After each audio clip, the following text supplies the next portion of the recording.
네, 오늘 말씀은 고린도후서 8장 8절에서 15절 말씀입니다. 우리 다 같이 일어나셔서 오늘 말씀을 우리가 한 목소리로 읽겠습니다. 그렇게 길지 않으니까 한 목소리로 다 같이 읽도록 하겠습니다. 내가 명령으로 하는 말이 아니요 오직 다른 이들의 간절함을 가지고 너희의 사랑의 진실함을 증명코자 함이로라. 우리 주 예수 그리스도의 은혜를 너희가 알거니와 부요하신 자로서 너희를 위하여 가난하게 되심은 그의 가난함을 인하여 너희로 부요케 하려 하심이니라.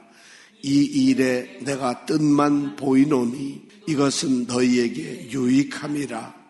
너희가 1년 전에 행하기를 먼저 시작할 뿐 아니라 원하기도 하였은즉 이제는 행하기를 성취할지니 마음에 원하던 것과 같이 성취하되 있는 대로 하라. 할 마음만 있으면 있는 대로 받으실 터이요 없는 것을 받지 아니하시리라. 이는 다른 사람들을 평안하게 하고 너희는 곤고하게 하려는 것이 아니요 평균케 하려 함이니 이제 너희의 유여한 것으로 저희 부족한 것을 보충함은 후에 저희 유여한 것으로 너희 부족한 것을 보충하여 평균하게 하려 함이라.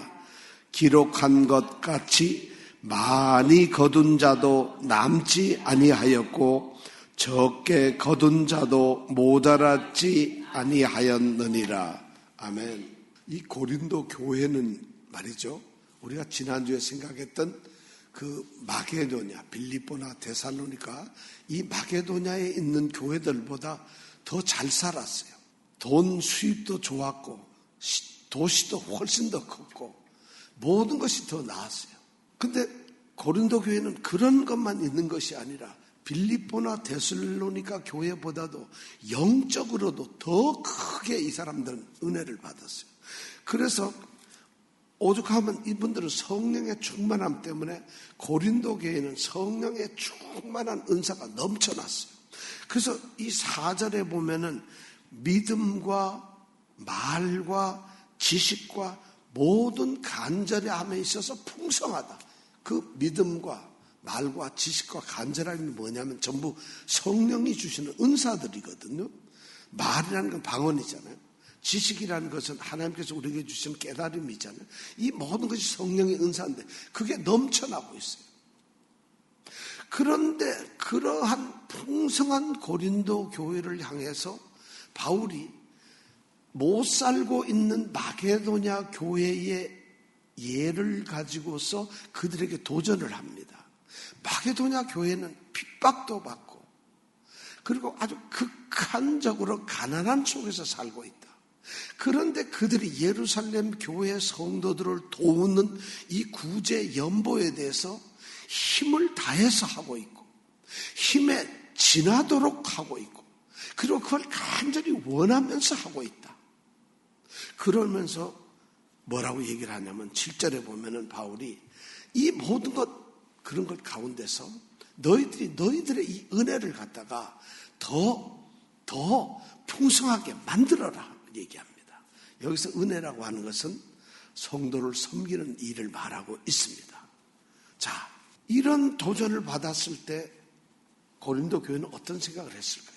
바울이 왜 이럴까요? 바울에게 중요한 사역은 우리가 지난번에도 생각을 했지만 복음을 온 이방 땅에 전하는 것이 바울의 첫 번째 사역의 목표고 사역의 사명입니다.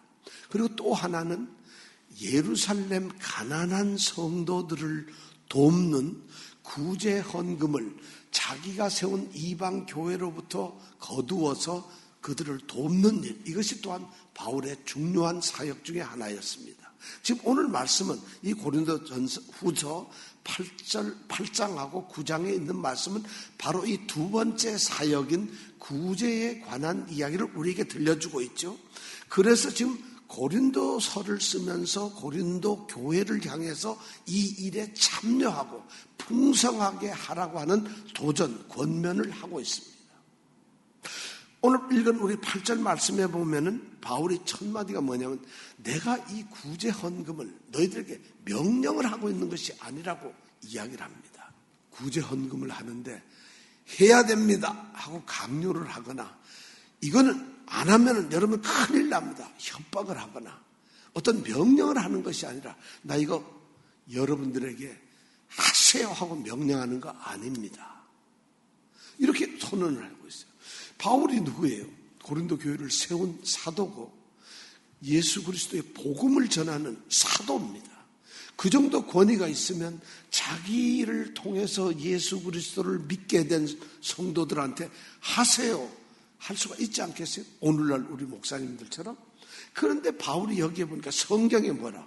내가 명령으로 이것을 너희들에게 말하지 않는다는 것이에요. 구제 헌금을 명령으로 너희들에게 얘기하지 않겠다는 거예요. 그러면서 그 다음에 뭐냐면 8절에 보니까 오직 다른 이들의 간절함을 가지고 다른 이들의 간절함, 여기서 다른 이는 마게도냐 교회 성도를 말합니다. 빌립보나 데살로니가 교회 성도. 그들 성도들이 가졌던 이 구제 헌금에 대한 간절함을 그걸 비교하면서 너희들에게 이걸 들려주고 이것을 말하는 이유가 뭐냐 하면은 너희의 사랑의 진실함을 증명하라는 거죠. 여러분들이 사랑 가운데서 이미 그리스도를 믿고 사랑 가운데 살고 있잖아요. 특히 고린도 교회는 고린도 전서 13장에 유명한 사랑의 얘기를 하고 있잖아요. 그러면서 사랑의 얘기를 하면서 그 13장 3절에 보면 이런 내가 내게 있는 모든 것으로 너희에게 주고 내 몸을 불사르게 내어줄지라도 내게 사랑이 없으면 내게 아무 유익이 없다는 이런 말씀을 한 교회가 바로 이 고린도 교회인데 그 고린도 교회를 향해서 마게도냐의 이런 현실과 그들이 열심히 하고 있는 그런 상황을 이야기하면서 그것을 듣고 나서 너희들은 더 부유하고 너희들은 더 열심히 성령의 은사를 받고 성령의 충만함을 가지고 있으니까 성령의 은사 중에 가장 중요한 것이 열매가 사랑인데 그런 것을 너희가 사랑을 가지고 있다는 그 너희 사랑의 진실을 증명을 해 보여라는 거예요. 사랑의 진실을 증명한다는 것은 다른 말로 하면 뭐예요? 구제 헌금을 하라는 거죠. 이렇게 바울은 지금 8절에 보면 도전을 하고 있어요. 자, 너희들이 하나님을 사랑하느냐? 정말 예수 그리스도를 사랑하느냐? 교회를 진짜 사랑하고 교회 안에서 한 몸 된 지체인 형제들을 정말 사랑하느냐? 그 사랑의 진실함을 증명하라는 거예요. 그걸 증명하라는 것이에요. 그 증명의 방법이 바로 연보라는 것이에요. 그러면서 그럼 왜 우리가 연보를 해야 돼요? 왜 그것을 하필이면 연보로 증명을 해야 되는 건가요? 바울은 오늘 고린도 교회가 연보를 해야 할 그 신앙적인 동기나 이유를 9절에서 우리에게 얘기를 하고 있어요. 9절에 보니까 바울은 이런 얘기를 하고 있어요. 우리 주 예수 그리스도의 은혜를 너희가 알고 있다는 거예요. 우리 주 하니까 나의 주가 아니에요. 고린도 교회 성도들과 나와 모두를 포함한 우리 모두의 주님이신 예수 그리스도의 은혜를 너희가 안다는 거죠. 예수 그리스도의 은혜 뭘까요? 여러분 예수 그리스도의 은혜 아십니까 혹시? 여러분들이 예수 그리스도로부터 받은 은혜를 혹시 여러분들 아세요? 그런데 지금 바울은 고린도 교회를 향해서 우리 주 예수 그리스도의 은혜를 너희가 알고 있다고 얘기를 합니다. 바로 그 은혜 때문에 우리는 이런 형제 예루살렘의 가난한 성도들을 위해서 연보를 해야 한다는 것이 그것이 할 수밖에 없다는 것이 그 은혜가 뭘까요? 무슨 은혜를 받았을까요? 놀랍게도 바울은 그 은혜를 그 다음 9절 다음에 보면 이렇게 표현을 하고 있어요. 우리 주 그 다음을 한번 같이 읽어볼까요? 우리 주 예수 그리스도 은혜를 너희가 알거니와 그 다음 같이 읽어볼까요? 시작. 부요하신 자로서 너희를 위하여 가난하게 되심은 그의 가난함을 인하여 너희로 부요케 하려 하심이니라. 자, 여기에 중요한 단어 부요함, 가난함. 이 중요한 단어가 나옵니다. 그런데 우리 주 예수 그리스도의 은혜가 뭐냐면 부요하신 자가 너희를 위하여 가난하게 되셨다는 이것이 은혜라는 거예요. 근데 그가 가난하게 된 것이 뭐냐면 너희를 부요하게 하기 위해서 그렇게 되셨다. 이것이 바로 너희에게 주어진 우리 주 예수 그리스도의 은혜라는 것이에요. 그걸 알지 않냐?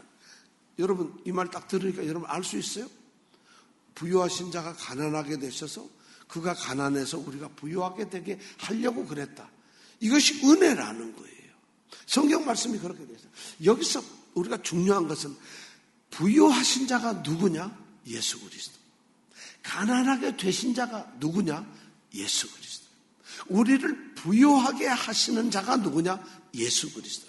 그 예수 그리스도가 부요한 자인데 가난하게 되었고 우리를 부요하게 한다는 거예요. 가난이 되겠어요. 이것이 바로 우리에게 주신 은혜라는 것이에요. 자, 여기서 부요하다는 자, 부요하신 자라는 말을 쓰고 있어요. 예수님은 부요하신 분이에요. 여기서 부요하다는 말은 그냥 세상적으로 쓰는 말인데 돈이 많다는 거예요. 돈이 풍부하고 재산도 많고 소유가 넘친다 이런 말이에요. 그런데 이것이 예수님께로 우리가 말하면 신학적으로 얘기하면 설마 예수님 돈 많잖아요. 이렇게는 쓸 수 없잖아요. 이것이 신학적으로 오면 모든 것이 풍성하고 넘치시는 하나님, 완전하신 하나님이란 이런 뜻이에요. 예수님이 바로 누구냐면 부요하신 자였어요. 그분은 천지를 창조하실 때 아버지와 성령과 함께 천지를 창조하신 분이니까 온 우주가 그분의 것이에요. 그럼 더 이상 뭐가 필요하겠어요? 모든 것을 다 가지시고 주관을 하시는 분이며 또 더 놀라운 것은 모든 것을 다 아시는 분이고 또 모든 것을 다 하실 수 있는 이렇게 풍성하신 분이 누구냐? 우리가 빌립보서 2장 6절에 보면은 바울은 빌립보 교회 성도들에게 예수님을 뭐라고 했냐? 그는 근본 하나님의 본체시나 이렇게. 하나님과 동등하다 이렇게 얘기를 하고 있어요. 하나님과 똑같으신 분이에요. 그러니까 예수님은 얼마나 부유한지 몰라요. 골로새서 우리 1장 15절에 보면 예수 그리스도가 누구냐? 그는 보이지 아니하시는 하나님의 형상이라고 말하고 있어요. 이것이 바로 부유한 자예요. 예수 그리스도는 바로 그런 분이에요. 그렇게 우리가 그냥 저커버크거나 빌 게이츠나 이런 사람처럼 부유하다는 게 아니라 예수 그리스도는 완전한 부유하신 모든 것이 충만하신 분이에요. 그런데 그분이 부유하신 자로서 우리를 위하여 너희를 위하여 가난하게 되셨다. 자, 그럼 가난하게라는 건 뭘까요? 말 그대로 찢어지게 모든 것이 없는 그런 가난한 뱅이가 되었다는 거예요. 아니 예수님이 우리를 위해서 가난한 뱅이가 되었다. 그걸 신학적으로 얘기하면 가난하게 되었다는 것은 모든 것이 다 포기되고 자기를 비워 종의 형체를 가져 사람들과 같이 성육신을 하셨다는 거예요. 아니 성육신보다 더한 거예요. 십자가에 죽기까지 순종하셔서 죽으셨다. 그것보다 더한 거예요. 예수님이 가난하게 되셨다는 것은 하늘의 모든 영광을 버리고 이 땅에 오셔가지고 이 땅에 있었던 모든 것을 말할 때 그분이 가난해지셨다고 하는 거예요. 그분이 어떻게 가난해요? 우선 이 땅에 몸을 가지시고 사람이 되어버렸어요. 하나님이신 신이 사람이 되셨고 그리고 그 사람이 된 그 하나님 자신이 이 땅에서 사람처럼 살아갑니다. 먹고 마시고 욕도 듣고 힘들어도 하고 지치기도 하고 땀도 흘리고 고생도 하고 그렇게 살아가죠. 그렇게 살고 나서 우리는 열심히 일하고 직장도 갖고 직업도 갖고 일을 해서 돈도 벌고 집도 사고 그리고 자식들도 잘 키워서 성공하고 우리는 이런 직장의 세상의 생활을 우리는 하잖아요. 성공하고 부유하게 되는 삶을 사는데 예수님 그분은 33년을 사셨는데 한 번도 부유하게 되려고 하시질 않았어요. 왜냐하면 모든 것을 가지신 그분이 더 가지려고 더 높아지려고 더 강해지려고 더 그분이 뭔가 부유해지려고 하진 않으셨다. 철저하게 이 땅에서 머리 둘 곳도 없는 삶을 사셨다는 거예요. 그리고는 결국 뭐예요? 하나님의 뜻에 순종해서 십자가의 죽음을 가는 거예요. 우리 아까 웨스트민스터에서 읽었지만 그분의 낮아지심, 죽음에서의 낮아지심, 지상의 삶에서의 낮아지심을 우리가 다 읽었잖아요. 한번 다시 읽어보세요. 그분이 십자가에 죽는까지 결국 부귀영화 한 번 못 누리시고, 아니 안 누리시죠. 그걸 찾지 않으시고 십자가의 죽음에 순종을 하셔버렸어요. 그리고 부활하셨어요. 이것이 바로 그분의 가난함이라는 거예요. 어떤 사람이 이렇게 철저하게 가난해질 수가 있겠어요? 어떤 이 땅의 유명한 우리의 구원자가, 우리의 능력자가, 우리의 왕이, 우리의 친구가, 우리 남편이, 우리 아내가, 우리 자녀들이, 부모님이 이렇게까지 가난해질 수가 있겠어요? 우리를 위해서 낮아질 수가 있겠네요. 그런데 그분이 그렇게 하셨다는 거예요. 그분은 전혀 그걸 노리지 않았다는 거예요. 왜 그분이 그 자신이 그렇게 낮아졌을까요? 우리를 부욕해 하려고 했다. 9절에 보면 분명히 그랬죠. 그의 가난함을 인하여, 그분이 그렇게 가난하시게 됨으로 인해서 너희로 부욕해 하려 하심이니라. 우리가 뭐가 부요가 됐어요? 여러분, 예수님 때문에 집 샀습니까? 예수님 때문에 여러분 엄청난 복권이 당첨됐습니까? 여러분 뭐가 있어요? 그런데 우리로 부요케 하셨다는, 이거 굉장히 신학적인 말입니다. 부요하게 우리가 부요하게 되는 건 뭐야? 예수 그리스도로 말미암아 죽을 수밖에 없는 우리의 신분, 죄인의 신분에서 우리는 죄의 용서를 받았다는 거예요. 그리고 우리는 전혀 하나님 앞에서 받아들일 수 없는 죄인이었는데 하나님이 우리를 예수님 때문에 의롭다고 여겨주셨다는 거예요. 더 나아가서 하나님은 의롭다고 여겨, 너 괜찮아, 이젠 의롭게 내가 여겨줄 테니까 너 마음대로 살아라가 아니라 우리를 자녀로 받아주셨다. 자녀로 받아주셨어요. 자녀를 받아주고 이 땅에서 자녀로 잘 살게만 하면 얼마나 좋겠어요. 그게 아니라 자녀로서 나중에 우리 애가 영원히 소유할 하나님의 나라, 하나님과 함께 살아가는 그 나라를 유산으로 약속을 하셨다. 얼마나 부유해졌어요. 여러분, 이것이 부유하지 않으세요? 돈이 하나도 없어서 걱정을 하는 사람에게 돈이 더 중요할지 모르겠어요. 건강 때문에 힘들어서 정말 생명이 경각에 달려있는 사람에겐 어쩌면 건강이 더 중요할지 모르겠어요. 그러나 예수 그리스도로 말미암아 구원을 얻은 우리에게는 그 모든 것보다도 예수, 그분이 바로 우리의 부요함이에요. 이런 부요함이 우리에게 있다는 것이에요.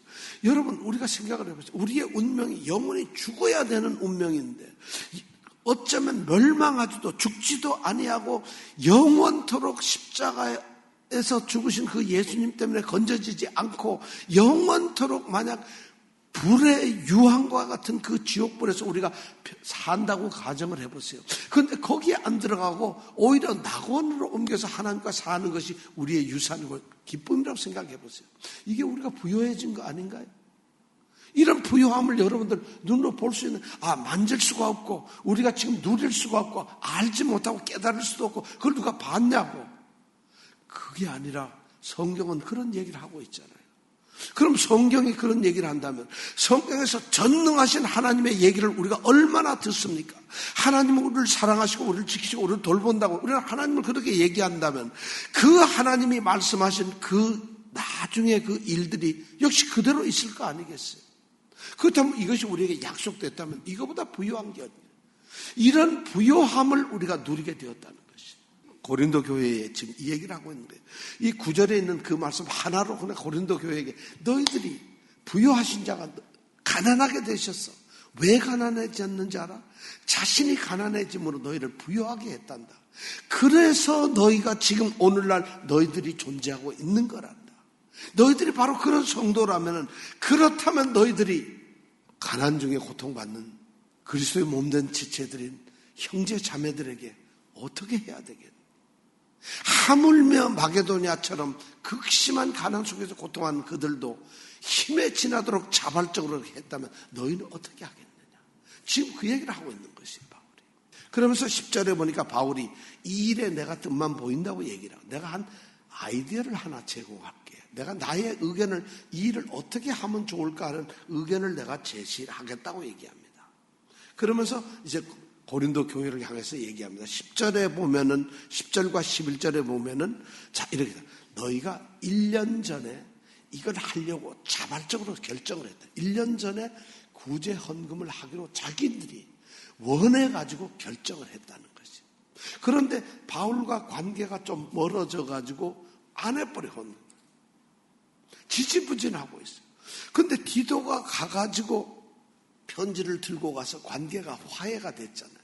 그러니까 바울은 그걸 알기 때문에 너희들이 내가 디도를 통해서 너희들의 소식을 들어보니 너희들이 완전히 변해지고 이제 완전히 복음만으로 들어온 것을 내가 아는데 그렇다면은 지금까지 너희들이 무심하고 하지 않았던 구제헌금을 다시 하라는 거예요. 11절에 보니까 이제는 행하기를 성취하라는 거예요.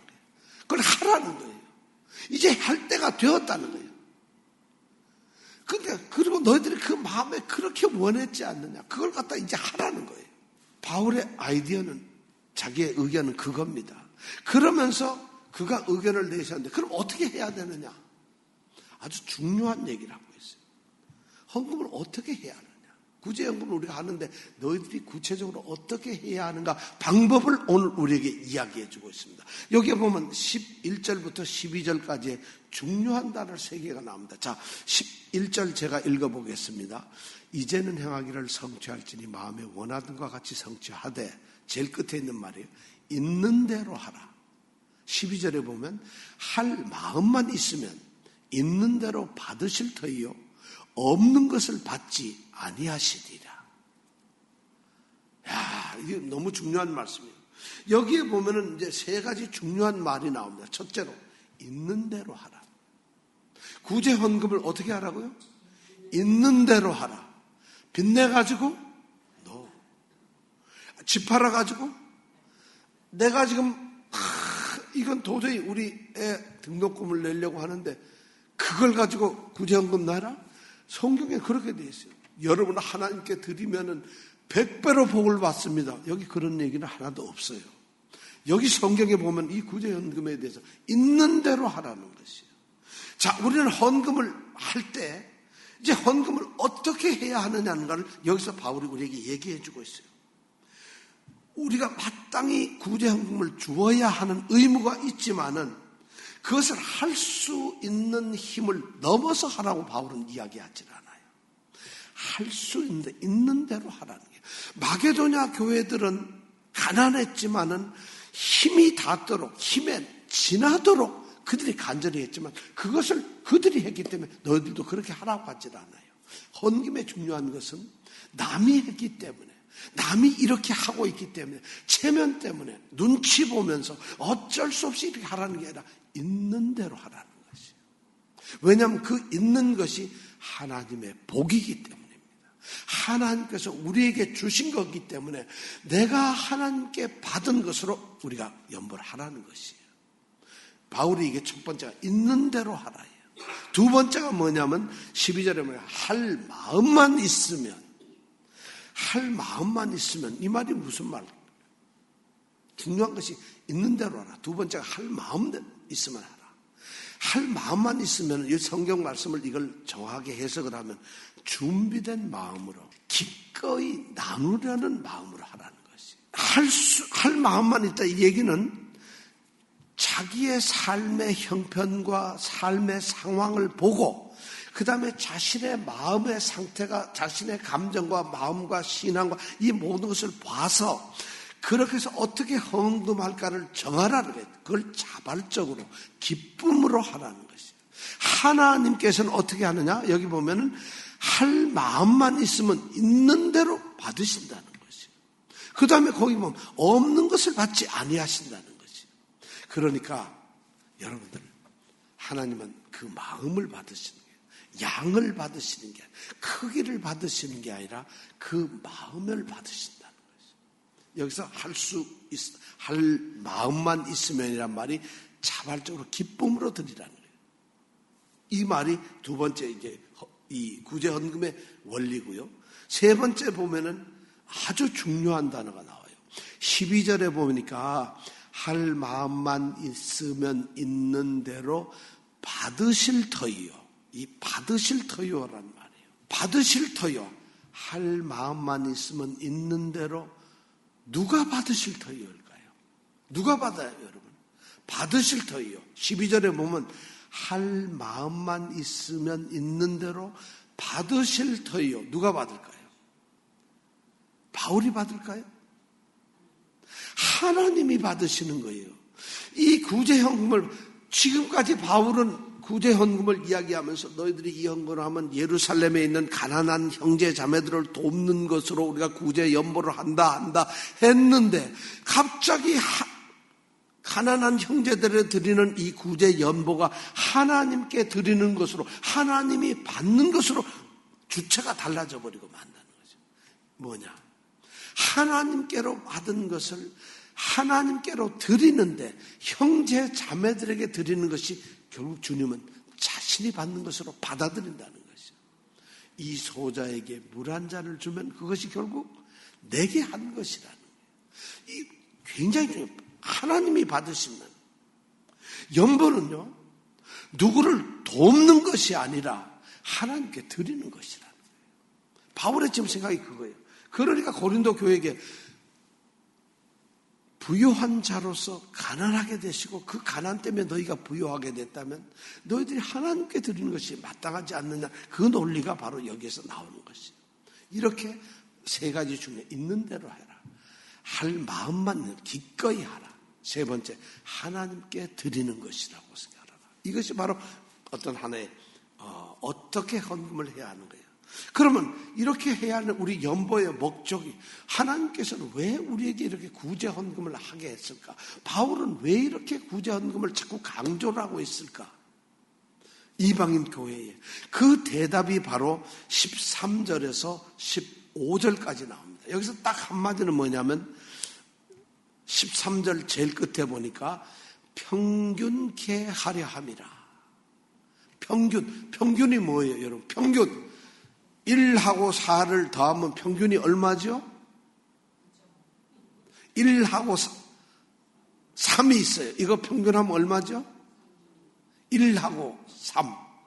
더하면 얼마? 4. 나누면 얼마? 2. 평균이 2랍니다. 왜냐하면 1인 사람은 2가 되는 거고 3인 사람은 뭐가 돼요? 2가 되는 거예요. 이것이 평균케 하네요. 연보의 가장 큰 목적은 그리스도 안에 있는 모든 형제자매들이 평균케 되는 것이에요. 그래서 구제를 하는 것이에요. 그런데 이렇게 딱 얘기를 하니까 아마 고린도 교회에 있는 성도 중에 누군가가, 우리 중에는 없지만 누군가가 불평을 했는 것 같아요. 왜 우리가 해야 돼? 괜히 저 사람들 평안하고 잘 살게 하려고 우리가 고생을 해야 돼? 내 걸 줘야 되는 거야? 이런 얘기를 아마 하는 사람, 불평이 있었을 거예요. 그러니까 바울이 13절에 보니까 이는 다른 사람들은 평안하게 하고 너희는 곤고하게 하려는 것이 아니라는 거예요. 너희들이 헌금해서 짐을 갖고 저 사람들 그 헌금을 받아서 편안하고 잘 먹고 이렇게 하게, 너희들에게 짐이 되게 하기 위해서 이걸 하는 게 아니라 그리스도 안에서 평균케 하는 것이죠. 성경의 원리가 그렇습니다. 이 그리스도 안에서 서로 상부성조해서 공동체가 모두 다가 다 만족을 느끼게 하는 것. 이것이 바로 성경이 말하는 평등이에요.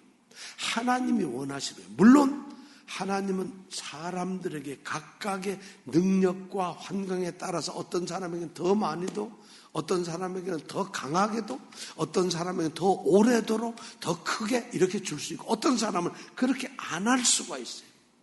하나님은 불평등하시고 공평하지 않으신 분인가요? No.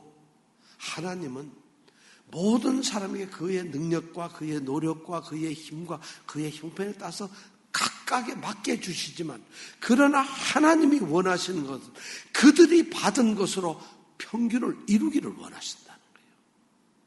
구제라는 건 말이죠. 그거 하나님이 구제라는 게 아니라 내가 너희들에게 많이 줬다면 저 적게 받는 사람과 나누어서 평균을 하라. 이게 바로 하나님의 뜻이라는 거예요. 하나님은 모든 사람을 평등하게 그렇게 사랑을 하신다는 거예요.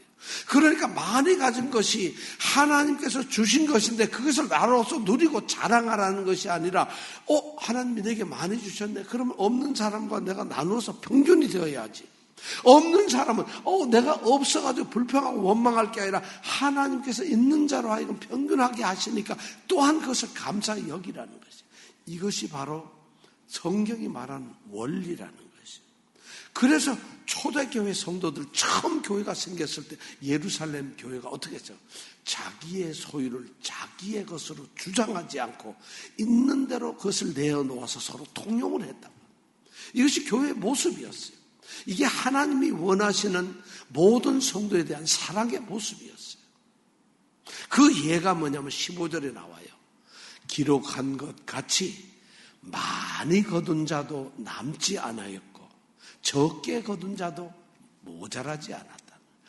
이게 뭐냐면 이게 출애굽기 16장에 나오는 얘기예요. 16장 13절부터 이스라엘 백성들이 출애굽을 해서 광야에 있는데 먹을 게 없잖아요. 먹을 것 좀 주세요. 우리 왜냐면 먹을 게 없어요. 광야에서. 어떻게 하면 좋죠? 그랬더니 하나님이 이 백성들이 자고 있는 그 다음날 아침에 바로 먹을 것을 주셨어요. 뭘까요?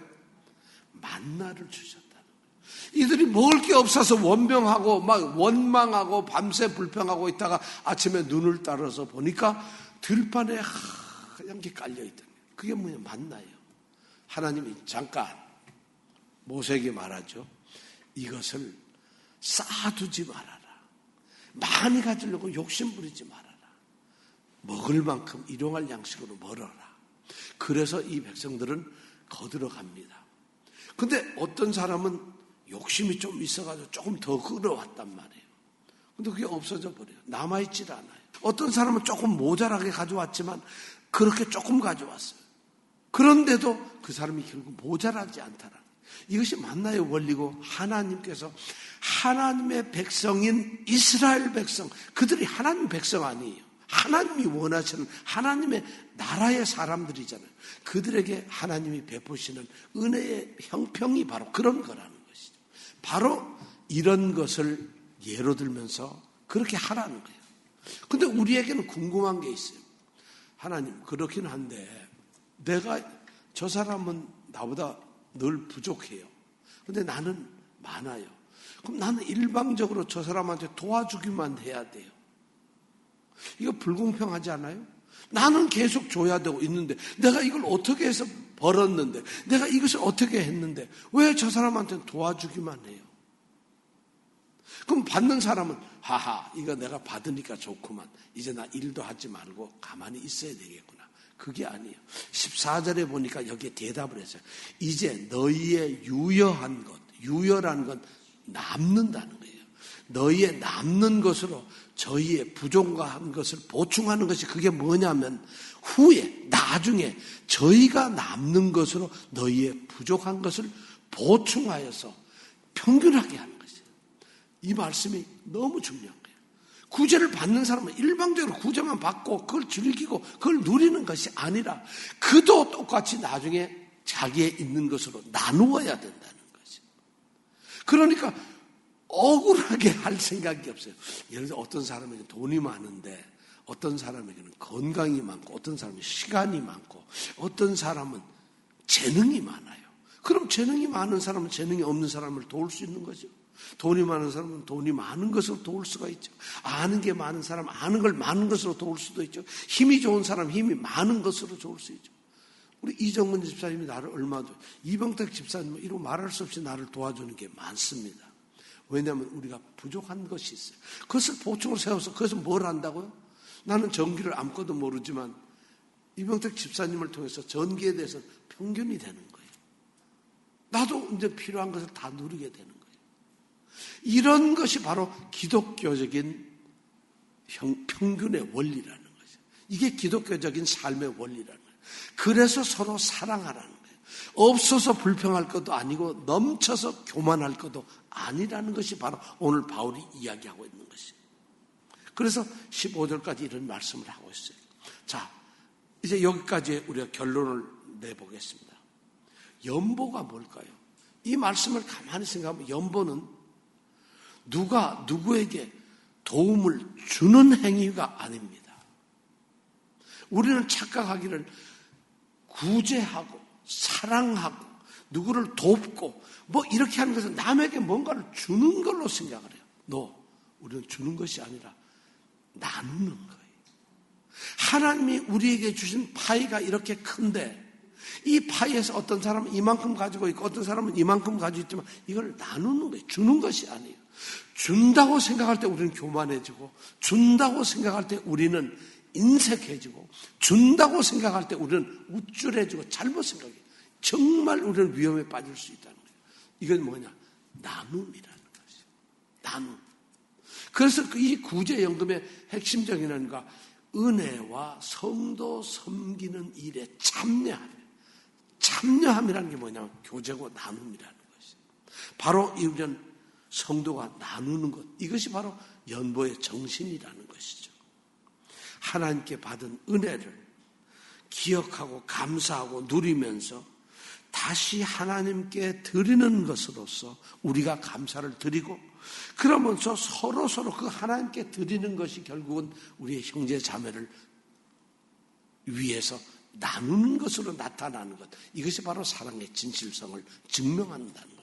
오늘 고린도 교회를 향해서 너희의 그 사랑의 진실함, 진짜 너희 사랑이 진실한 건지 말로만 하는 것인지 너희들이 성령의 충만함을 받았다면 얼마나 너희가 사랑을 하는 것인지 그 사랑의 진실성을 증명하라고 오늘 이렇게 말하면서 주님께서는 두 가지 중요한 얘기를 하셨어요.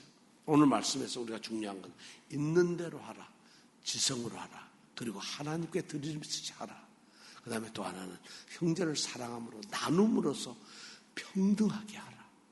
이것이 바로 연보의 가장 핵심적인 이야기라는 것을 우리에게 들려줍니다. 우리가 이런 생각을 가지고 앞으로 이 사랑의 진실성을 우리가 가지고 있는 교회를 향한 또 우리 성도들끼리의 또는 우리 가족을 위해서 여기서 보면은 이 사랑을 나누는 게 저기 세상에 나가서 사는 사람들과 나누라는 이런 말이 아니에요. 교회 안에서 그리스도 안에서 더 정확히 그리스도 예수 안에서 형제 자매가 된 사람들에게 이것을 나누라는 것이에요. 이것이 바로 하늘나라의 하나님 나라의 모습이라는 것이에요. 이 일을 우리가 이루어내는 이제 드디어 이루어내는 이 놀라운 역사가 있기를 간절히 원합니다. 자, 기도하겠습니다. 오늘 말씀을 통해서 우리가 하나님의 뜻을 알며 하나님께서 우리에게 무엇을 바라고 하나님이 무엇을 강권적으로 원하시는지 깨닫게 됩니다. 아버지 하나님, 정말 하나님께서 아들을 통해서 우리에게 놀라운 은혜를 주셨어요. 그걸 우리는 압니다. 그 은혜를 아는 우리가 우리의 사랑의 진정성을 아버지 하나님, 하나님께 증명할 수 있는 귀한 성도들이 되게 하여 주옵소서. 예수님 이름으로 기도드립니다.